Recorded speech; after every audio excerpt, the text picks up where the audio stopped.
城乡。春去冬来，冬来春去，8年过去了。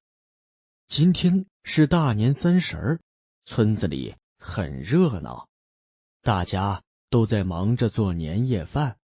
一个小男孩拿着药箱，在村子里跑着。他是城乡，城乡刚刚给村子西边的一个病人送完药，现在他赶着回家和父亲吃年夜饭。有几个小孩拉着母亲的手，笑着从城乡身边跑过。城乡看着他们，心里有点难过。城乡不知道自己的母亲在哪儿，也不知道母亲长什么样子。他从来没有见过母亲。他问过父亲：“我母亲还活着吗？”父亲只是点点头。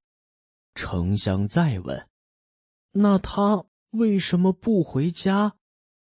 父亲就不回答了，只是很难过的看着远方，说：“城乡，你还小，等你长大了，我再告诉你。”城乡很孝顺，他知道父亲很难过，所以慢慢的，城乡不问了。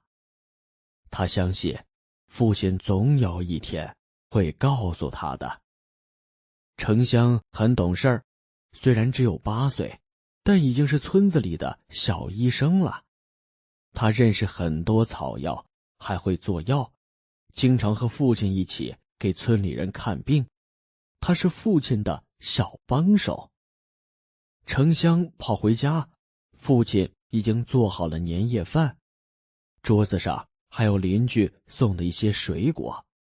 他们开心地吃了年夜饭和水果，然后城乡去洗碗，父亲坐在院子里看书。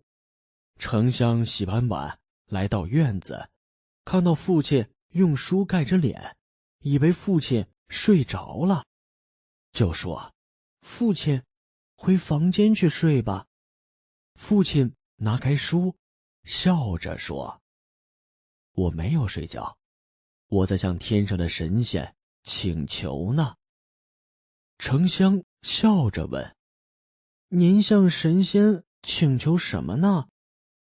父亲看着城乡，过了很久才说：“我向神仙请求，快点儿把城乡的母亲还给城乡。”城乡不笑了，他的眼睛红了。他看着父亲，等着父亲继续往下说。父亲笑着说：“城乡，父亲给你讲一个故事吧。”父亲开始讲过去的事情，他从黑云、黑雨讲到二龙神，从神仙讲到天龟。